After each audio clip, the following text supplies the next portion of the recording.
90.3 FM. My name is Esther Achimugu. This is the World News, and here are the top stories. 144 people die, 730 injured in Myanmar earthquake. Meanwhile, Putin has disclosed Trump plans for Greenland has nothing to do with Russia.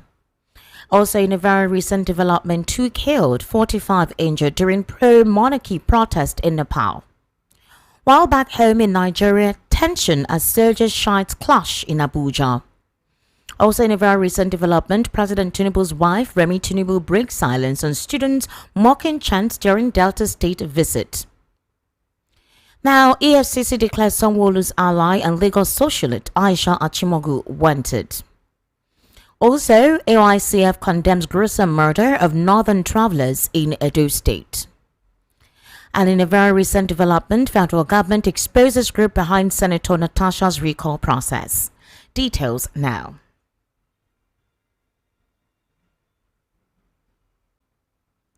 Thank you for staying with us. No fewer than 144 individuals have reportedly lost their lives, and over 730 have sustained injuries due to a power earthquake measuring 7.7 on the Richter scale that struck Myanmar on Friday. As reported by the military government leader, the significant aftershock registering 6.4 in magnitude was felt, with tremors experienced in both Thailand and China. Military officials indicated that the earthquake caused buildings to collapse hundreds of miles away in Thailand. Now, VP News understands that in the capital city, at least 3 fatalities have been reported, and authorities are urgently working to rescue 81 individuals believed to be trapped beneath the debris of a high-rise building that was under construction. Myanmar, one of the least affluent countries in Asia, is grappling with the aftermath of a civil war that erupted following a military coup in 2021. The nation's fragile infrastructure renders it ill-prepared to handle significant natural disasters. Large portions of the country are controlled by various militias, complicating efforts to obtain accurate information. Furthermore, the military frequently disrupts communications in areas affected by the conflict. Meanwhile, this very recent development concerning Russia and as well as the President of the United States of America.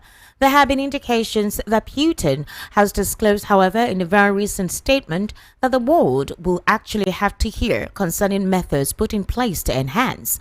Meanwhile, 2 persons were killed and 25 others injured during pro-monarchy protests in Nepal today, leading to authorities to impose a curfew in several parts of Kathmandu. Kumar Acharya, spokesperson for Nepal police, said that dozens of buildings and vehicles were set ablaze, according to the Kathmandu Post. Meanwhile, Sabrin Mahajan, 29, was shot by police during the protest, was pronounced dead at the hospital, University Teaching Hospital. The authorities used tear gas, rubber bullets, and live rounds to disperse the crowd, injuring dozens of protesters. Now, speaking from the Arctic as Vice President J.D. Vance prepared for his trip to Greenland to assess U.S. security concerns, Russian President Vladimir Putin has disclosed that Washington's ambitions for the Arctic nation had nothing to do with Russia. In fact, according to him, he disclosed the Putin's comments coincided with remarks by President Donald Trump, who on Thursday doubled down on his ambitions for the Arctic nation despite international rebuke and said, "We need Greenland for international safety and security. We need it and we have to have it." Trump acknowledged he was unsure if the people of Greenland wanted to become U.S. citizens, but he said it was important to convince them. Greenland citizens and leadership have repeatedly made clear that they are not interested in becoming a part of the U.S. and are seeking full independence from Denmark.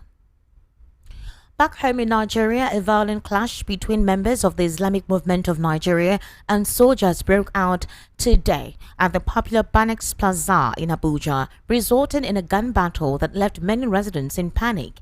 The confrontation took place just hours after the United States Embassy in Nigeria issued a security alert warning its citizens of planned IMN demonstrations in Abuja and other major cities slated for today, March 28, 2025.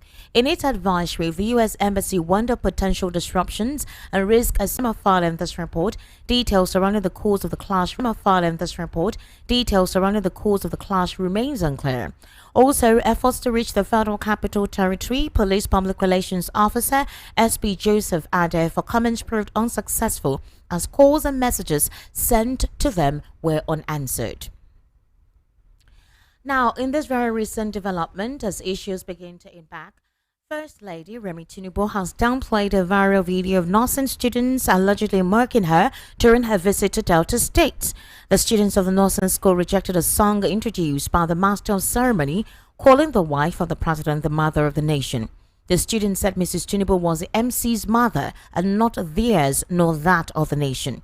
Reacting in a statement today, the Senior Special Advisor Media to the First Lady, Busola Kukoi, said that educational institutions should foster an environment where students feel safe to express themselves while maintaining decorum. According to her, the First Lady's visit was intended to inspire and uplift healthcare professionals. However, the event was primarily to motivate midwives across the nation with the aim of reducing infant and maternal mortality and morbidity in Nigeria. Her Excellency deeply appreciates the warm reception by the Delta State government, the people of Delta State, as well as enthusiasm shown by nurses, midwives, women groups, and student nurses present at the event. However, a section of the video, allegedly recorded by some students at the event, showed a spontaneous and playful twist to the welcome song. So quoted that it has come to the attention that some of the students of the Delta State College of Nursing Sciences have been issued a query regarding their participation in the chants. While the Office of the First Lady of Nigeria respects the right of institutions to uphold discipline, it is important to recognize that students in moments of excitement often express themselves in a light-hearted and jovial manner. The Office of the First Lady believes that educational institutions must, as a priority, foster an environment where students feel safe to express themselves. Now, the Economic and Financial Crimes Commission (EFCC) has officially declared businesswoman Aisha Achimugu wanted over allegations of money laundering and investment fraud. VP News understands that Ms. Achimugu, identified as an associate of Lagos State Governor Babajide Sanwo-Olu, was declared wanted by the anti-graft agency today. The EFCC, in a statement by its head of media and publicity, Dele Oyewole, urged anyone with useful information about her whereabouts to contact the commission. Also, it disclosed, however, Ms. Achimugu's name previously surfaced in reports involving Lagos State Governor Babajide Sanwo-Olu. You'll recall that on January 24, the governor had left his official duties in Lagos to attend Ms. Achimugu's 50th birthday celebration in Grenada, a Caribbean island.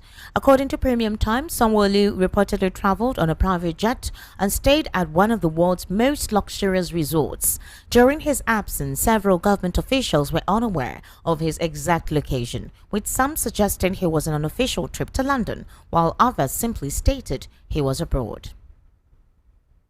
Now, the Arawa Youth Consultative Forum has shared its reservations over the gruesome murder of innocent travelers from northern Nigeria on Thursday in the Udene Efandion community of Uromi, Edo State. Speaking via a statement issued by the President General of the AYCF, the forum expressed outrage and condemnation over the tragic incident.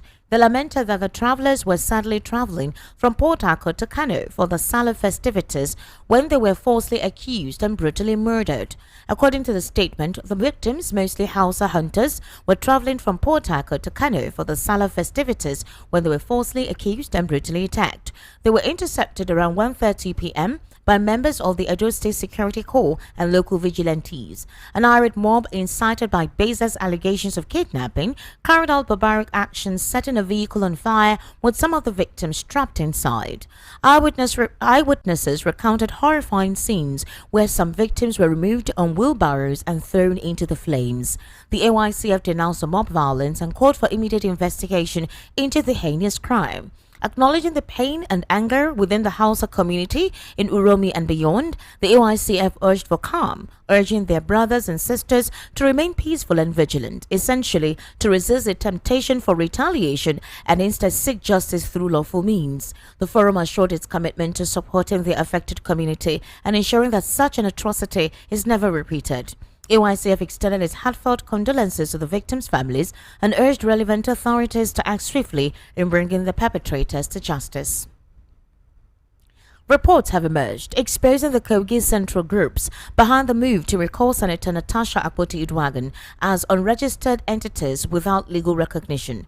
A letter from the Corporate Affairs Commission dated March 27, 2025, confirmed that the Kogi Central Political Frontier, one of the key groups leading the recall process, does not appear in the Commission's records. In the letter, which was obtained on Thursday, the Commission stated that it does not register political bodies or pressure groups.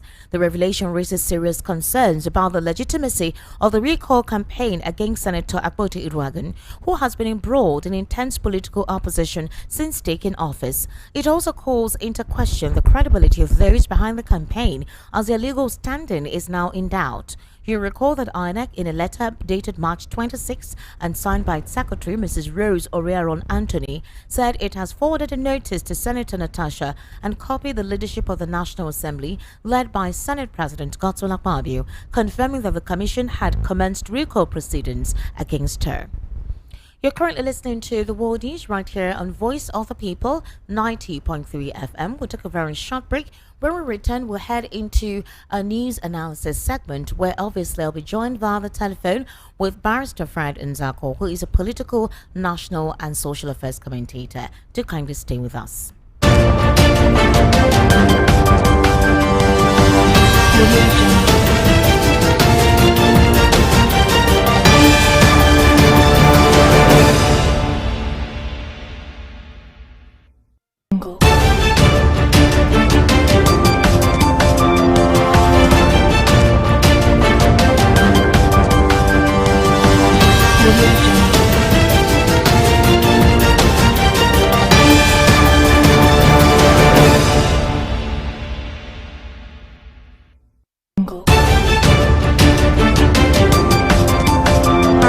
Fred Nzako, good evening and thank you for joining me today in the World News at 6. Barrister Fred, can you hear me? Barrister Fred? Hello, sir? Barrister Fred, can you hear me? Hello, sir?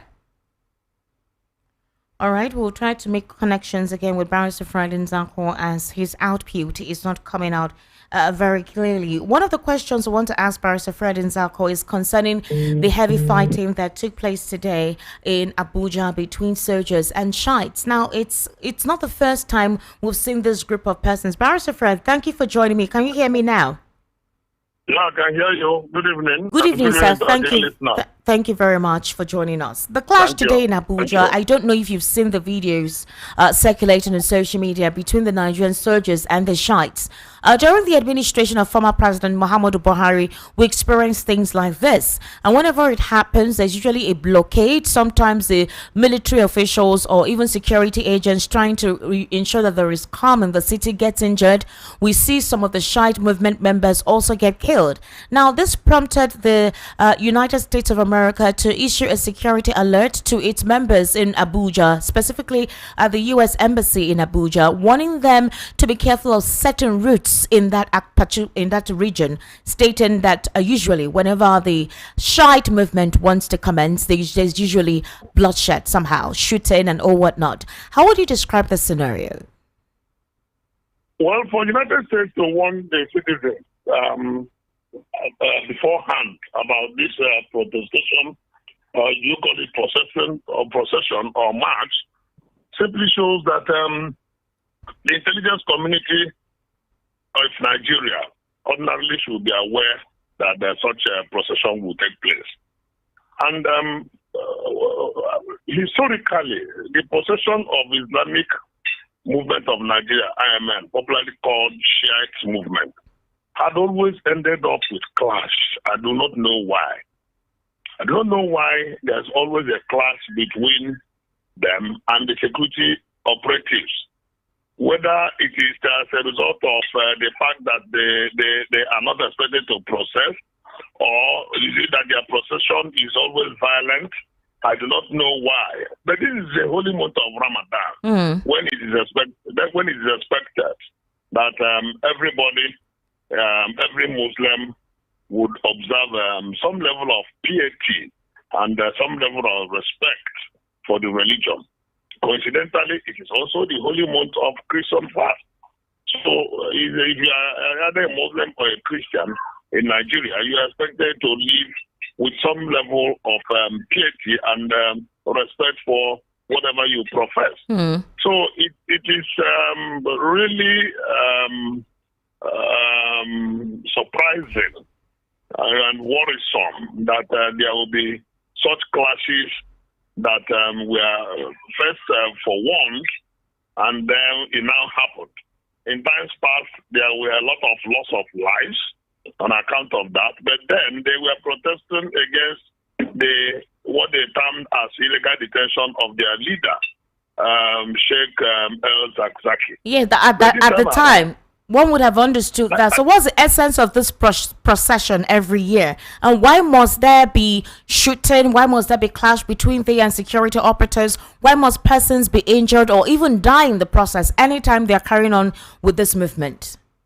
That is what beats my imagination, that why would there be that procession that will always end up with some people losing their lives, with disruption of order and with disruption of peace and decorum of the environment.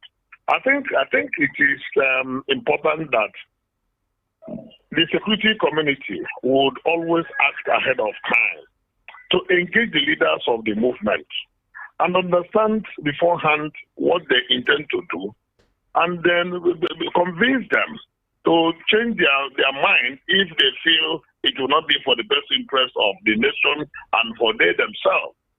And I think such engagement will help going forward, because we now know that basically they will do this in every year, and it has happened that every year they do this, there is always problem. In some cases, there are loss of lives.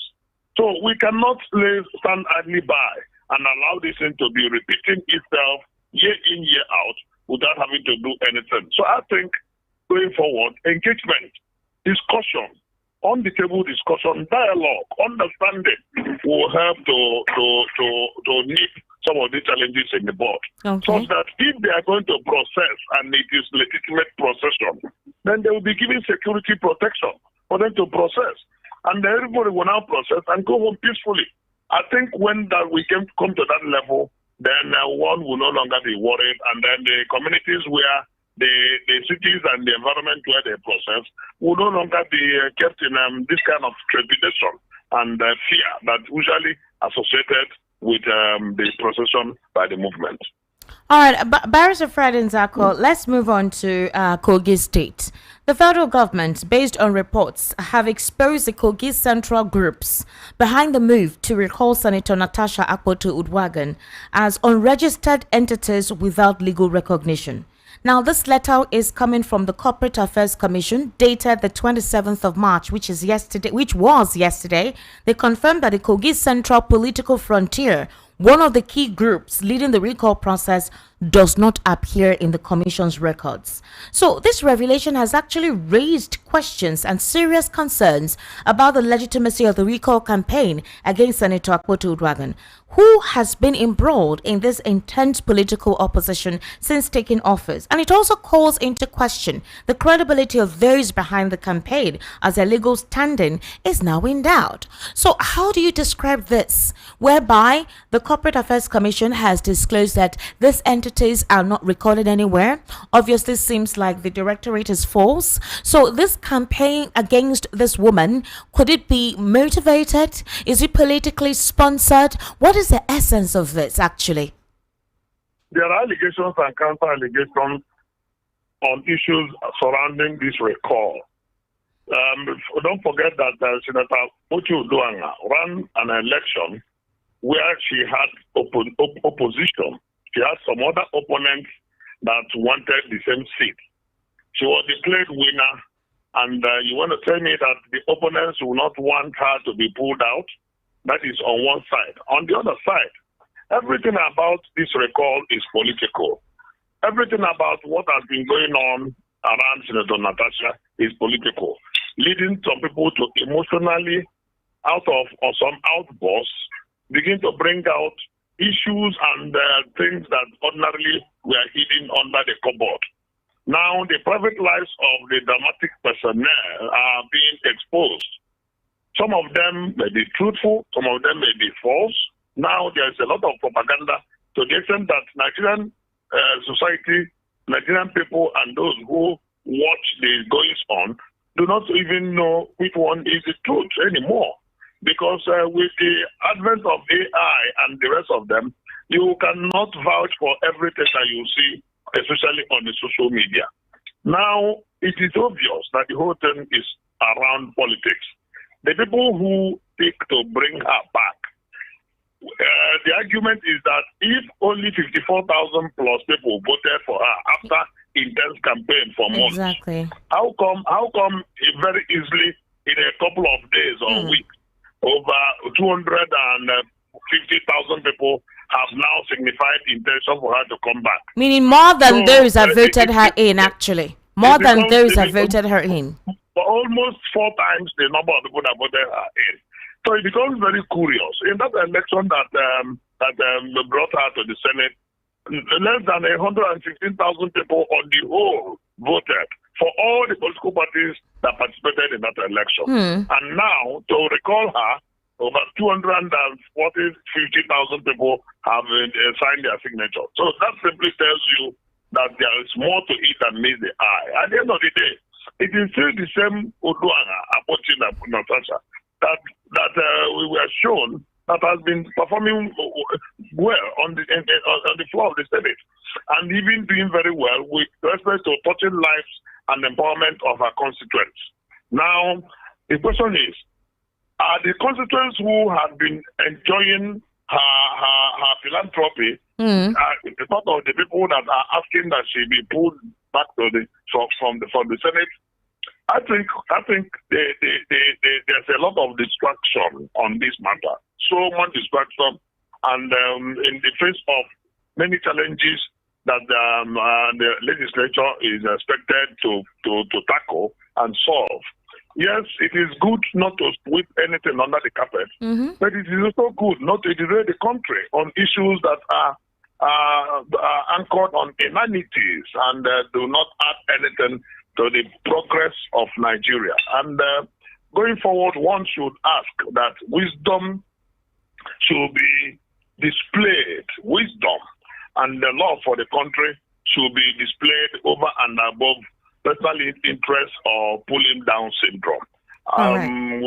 What we are seeing today is a case of pulling down syndrome and a case of personal interest intertwined with some propaganda, half-truths that you don't really know where the whole issue lies.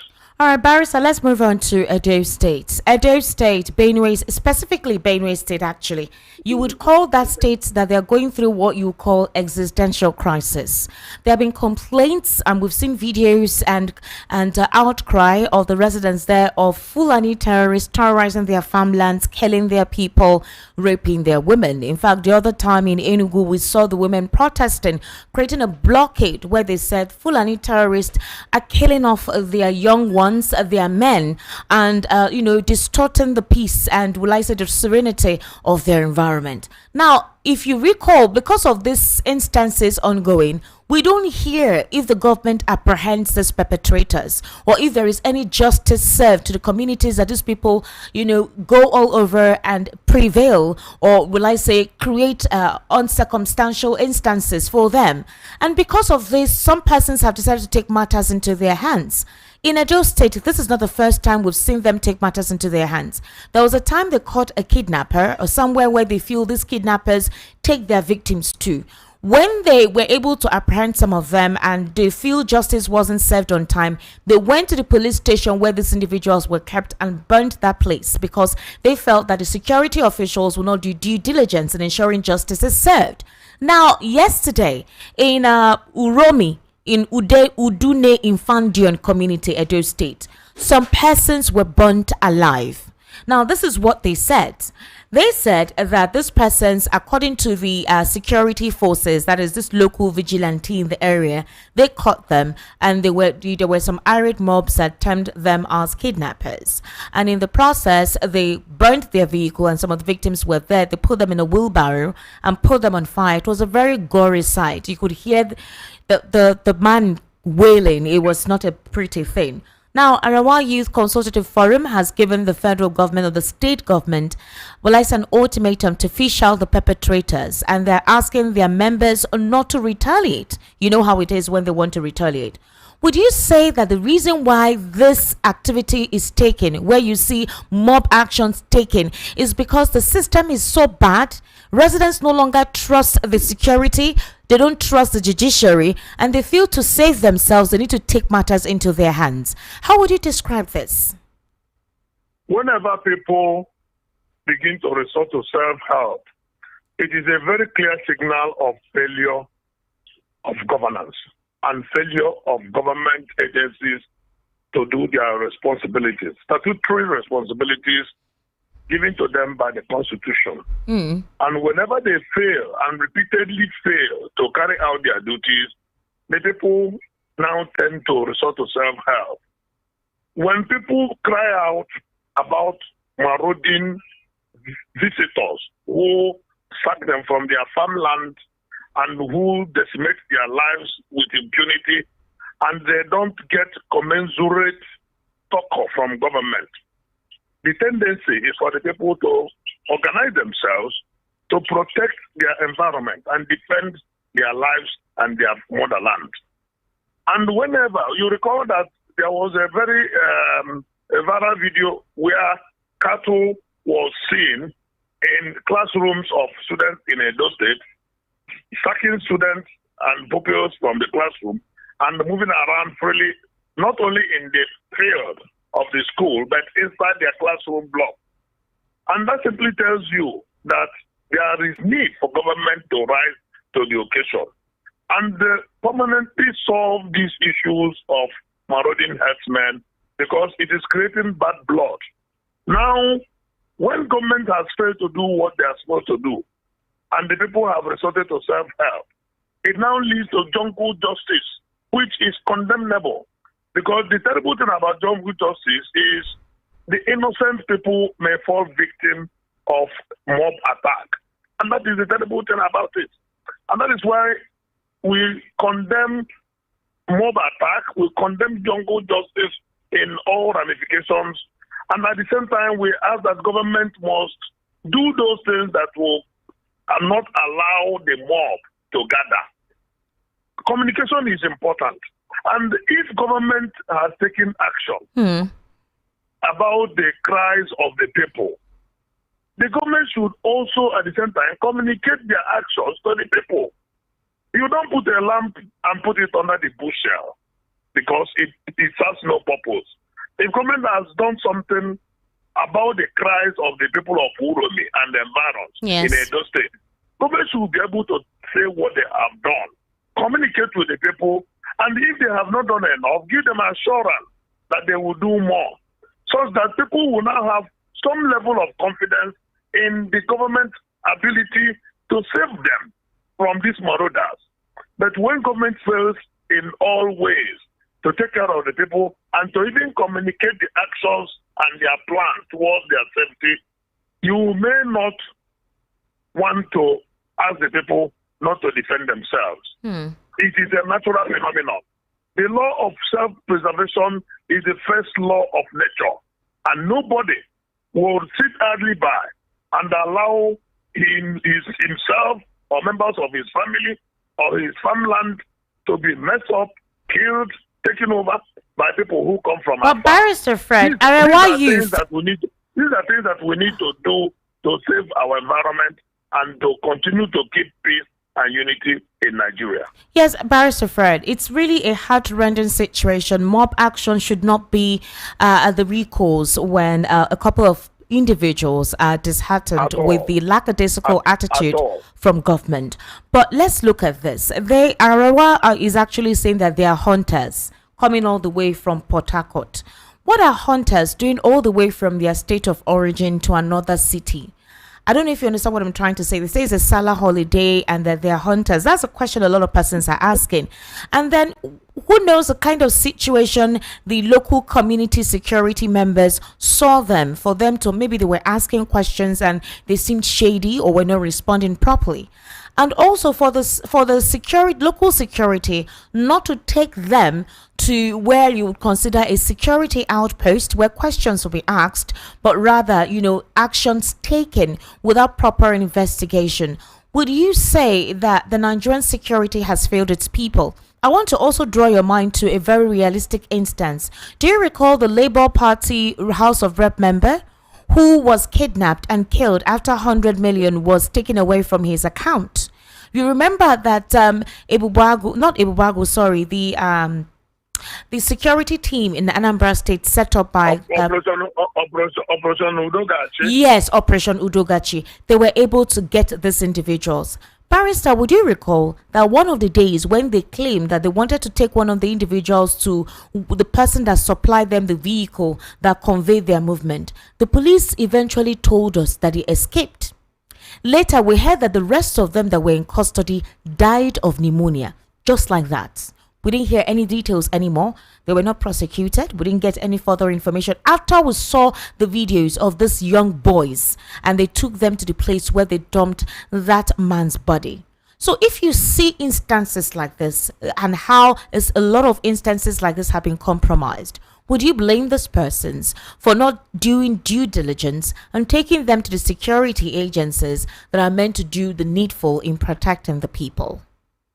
Esther, the example of the event in Anambra State where Honorable Justice was killed, yes, has painted a clear picture of the challenges of the land, where the people do not trust the security operatives. Mm-hmm.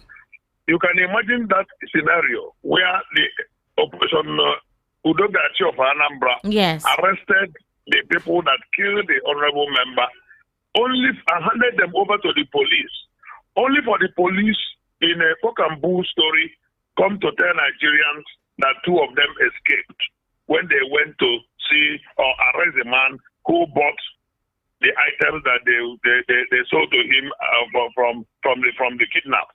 Now, the rest of the story have not added up. These are some of the things, and you want to tell the people, having had that experience, to continue to trust security agencies. And that is why I said that anytime you see people resort to self-help, it is a clear manifestation of lack of trust on government. And when I say government in this case, I mean squarely the security operatives, those who have the constitutional responsibility to save lives and properties in the land. And if they cannot handle issues like that, it behoves on the people to begin to save themselves, and that means resort to self-help. That is why I condemn mob attacks, I condemn jungle justice, but I cannot condemn people who are making efforts to save themselves. The people they said are hunters moving from Port Harcourt and Rivers State to Edo State. I don't know what they are hunting, but I do not want to delve into that. I want to believe that the security operatives, especially the police, are investigating the matter very thoroughly. And if they have not, I want to urge them to dutifully and thoroughly investigate that matter and get the truth out of the situation. They have already. The governor of the state, Monday Okpebolo, has vowed to bring justice to the killers of the travelers accused of kidnapping in Uromi Eson Northeast local government area. And he made this known, today. In fact, the Chief Press Secretary, Fred Itua Okpebolo, strongly condemned the barbaric act allegedly committed by members of a local vigilante. But the question is, if the governor was being precise and immediate in this, what if it was the community members themselves girls that got killed or kidnapped. Would we have seen this immediate reaction from the governor? We've seen other instances as well, like in Enugu that I told you about, in Ebonyi as well, even in Anambra, Imo State, where the committee members have been crying out and the response from the state government has been either mute, lackadaisical, or literally tried to make it seem like the committee members are the ones killing themselves and not the Fulani terrorists. The life of every Nigerian is important. At least even if the state does not recognize such a life, the family members and the community where the person comes from, the person is important to his family and to his community. And that is why it is a terrible crime to take another person's life. And none shall be supported to take another person's life. It is the duty of government to protect everybody and not to pamper some people over and above the interests of others. And it's very terribly, it is not good to create such impression because perception is very important. When the people feel or perceive that they are being treated as second-hand citizens in the land, especially in their own homeland, they will naturally react because no human being will take such treatment. And that is why it is important, irrespective of where any security official comes from. On his duty post, he must see every Nigerian as the same. Protect the life of every Nigerian and ensure that there is peace and order in every environment. Whatever that is causing lack of peace and order, whatever that is causing this bad blood must be cured, must be treated, and must be removed from the system. And that is the responsibility of government because all instrumentality, all principalities and powers are in the hands of government. And government must use them appropriately for the overall best interest of the Nigerian people.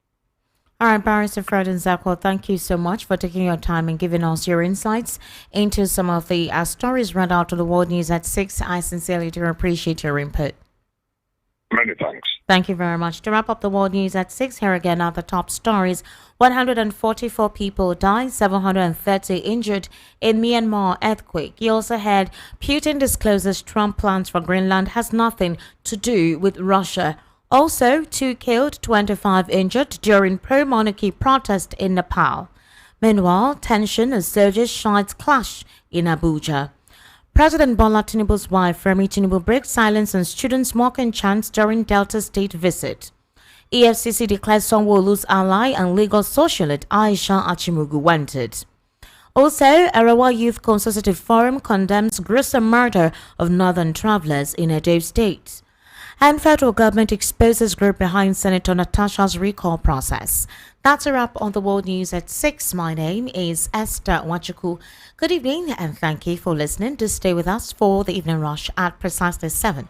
Promises to be intellectually edifying, engaging, and obviously conversational. Do stay with us.